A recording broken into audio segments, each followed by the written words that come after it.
Na disciplina de geometria espacial, a gente está estudando sólidos geométricos. Aqui a gente vai estudar especificamente o cilindro. E mais especificamente ainda, nesse início eu vou fazer a definição do cilindro, que vai partir de uma construção. Então, a construção é bem parecida com aquela feita para os prismas, em que a gente considera um par de planos paralelos, aqui chamados de alfa e alfa', e uma reta R secante a esses dois planos. Então, no plano alfa, digamos, você considera um círculo gama, e considera aquela correspondência mesma que a gente já tinha feito para o prisma, que é, para cada ponto x do círculo, você faz corresponder um ponto x' no plano alfa', que é resultado do seguinte processo. Toma uma paralela a R por esse ponto x, e seja x' a interseção dessa paralela com o plano alfa'. Certo? E aí o que é o cilindro? É simplesmente a união dos segmentos x, x', onde x pertence a esse círculo gama do plano alfa.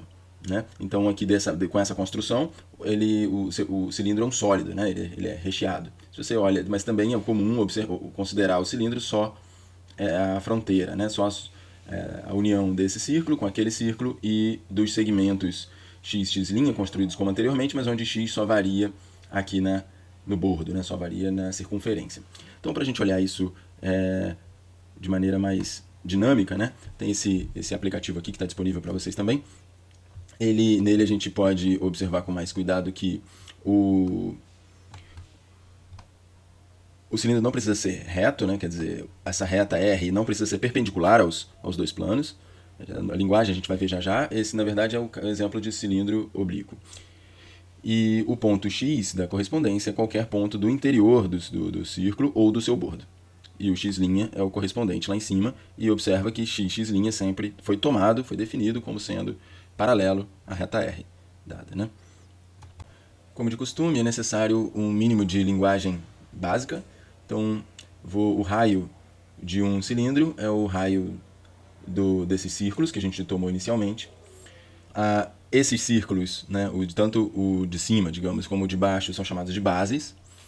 Quando os segmentos que a gente estava falando, x, x', né, são chamados de geratriz, quando ele está sobre a circunferência, certo? Aqui no bordo.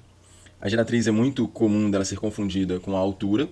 A altura do cilindro, nesse caso aqui é um cilindro que a reta R tomada para a construção dele é perpendicular aos planos alfa e alfa', então a geratriz é igual à altura, né? Mas, em geral, isso não é verdade. A altura é definida como a distância entre os planos alfa e alfa', assim como nos prismas. O eixo do cilindro é simplesmente a reta que liga o centro dos dois círculos das bases. A seção meridiana é um plano qualquer é a interseção do cilindro sólido com um plano qualquer que intersecte o eixo do cilindro, né? Intersecte não, que contenha o eixo do cilindro. Então, ela dá justamente esse retângulo quando o cilindro é reto. Isso significa que o cilindro é reto quando a reta R, que define dele, é perpendicular aos planos alfa e alfa', ou, se você quiser, quando o eixo do cilindro é perpendicular aos planos alfa e alfa'. Mas, em geral, ele é um paralelogramo, certo? Então, isso pode ser... Então, isso é uma pergunta. Sob que condições a seção meridiana é um quadrado? Quando que ele é um retângulo? Ou quando que ele é um paralelogramo que não é retângulo nem quadrado? Tá. Outro nome que é importante é a superfície lateral. A gente chama de superfície lateral essa região aqui em volta, né, se você tira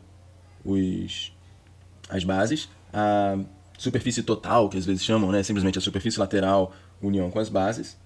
E aí a gente tem outras coisas que são de interesse que a gente pode olhar. Por exemplo, se você considera um plano vertical, eu posso olhar a seção do cilindro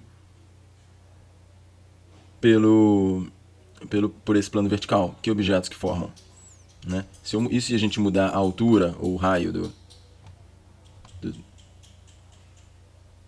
do cilindro? Né? E se eu considerar um plano horizontal? Qual é a interseção do cilindro? Vamos dar círculos, né? Isso é natural. Ou conjunto vazio. E se tiver um plano inclinado, vou aumentar aqui a altura para a gente poder visualizar melhor. Aí ali tem uma figura que, se olhar de cima, dá muita impressão de ser um círculo, mas não é um círculo, porque você pode inclinar ele mais, né? Você pode inclinar bastante esse cara aqui, de forma que eu acho que não é tão difícil de perceber que esse comprimento aqui é maior do que aquele comprimento lá. A gente vai ver mais à frente que essa figura aqui é o que a gente chama de elipse. Tem uma definição geométrica própria e pode ser obtido como a interseção de um cilindro com um plano. Um cone, a gente diz que ele está inscrito num cilindro quando ele coincide, ele tem a base do cone coincide com a base com uma das bases do cilindro, e o vértice pertence a outra base do cilindro. Um prisma está inscrito no cilindro quando as bases do prisma são polígonos inscritos nos círculos das bases do cilindro. Então são alguns nomes que são importantes aí. Eu não botei aqui, mas um prisma circunscrito é o análogo, né? Só que agora o prisma vai estar por fora e as bases, né, do cilindro é que vão estar inscritas no polígono das bases do prisma, né? Tem um cilindro que vale a pena discutir com mais cuidado, que é o cilindro equilátero. E para falar dele, eu acho que vale a pena a gente começar com uma pequena motivação, que é, você conhece as latas, digamos, antigas de óleo de soja, né, que eram finas quando comparadas com a sua altura, né? Então o raio é pequeno quando comparado com a altura. Essa aqui é outra lata de óleo de soja, e aqui uma lata de goiabada, por exemplo, que é justamente o contrário. O raio é grande quando comparado com a altura da lata. Aqui é a mesma coisa. Então surge a seguinte pergunta: dentre todos os cilindros de volume V é um número fixado. Qual delas tem a menor área total? Então você tem um problema de otimização, porque está pedindo a menor área, e você precisa então escrever como que é a área, né? Então, logo de início, você pode escrever que a área, como função de R, né? Ela é, na verdade, a área em função de R e H, inicialmente. Ela é duas vezes a área das bases, que é π R ao quadrado, mais a área do retângulo que forma quando você desenrola o cilindro. Então fica 2πr, né, que é, digamos, a largura desse retângulo, vezes a altura dele, a altura. E o que a gente tem? Bem, eu tenho o volume fixo. E aí tudo bem se você não conhece a fórmula do volume do cilindro por enquanto, mas eu posso escrever o volume do cilindro como a área da base, assim como a área do prisma, né? A área da base, πr ao quadrado, vezes a altura. Por que eu escrevi isso aqui? Porque agora veio um número, e aqui tem H também, eu vou eliminar o H na primeira equação usando a segunda, assim. H é V sobre πr ao quadrado. Substituindo isso nessa equação aqui, a gente fica com uma função do raio, né?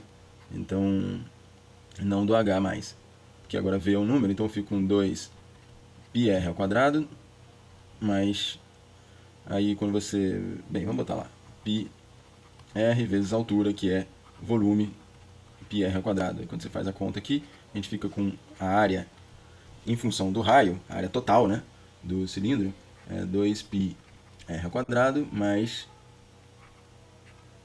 2v sobre r. Certo? Então, e aí você fala assim, puxa, pois é, essa não é uma função quadrática, porque se fosse uma função quadrática, eu poderia resolver o problema de otimização do jeito que eu sempre resolvo os problemas de otimização da educação básica. E aí uma estratégia que ocorre é você considerar usar o GeoGebra, e no GeoGebra a gente pode simplesmente plotar o gráfico. Aqui, tá vendo? Eu considerei V igual a 1, né, o volume 1, então 2πr ao quadrado mais 2 sobre r, o V agora eu considerei 1. E aí o gráfico fica desse jeito. E se a gente olhar então, um cilindro, eu vou procurar um cilindro que tenha raio dado por esse r que está aqui, e altura dada por aquela expressão que a gente obteve do outro lado, né, que era 1 sobre πr ao quadrado. Tá aqui, ó. H é 1 sobre πr ao quadrado.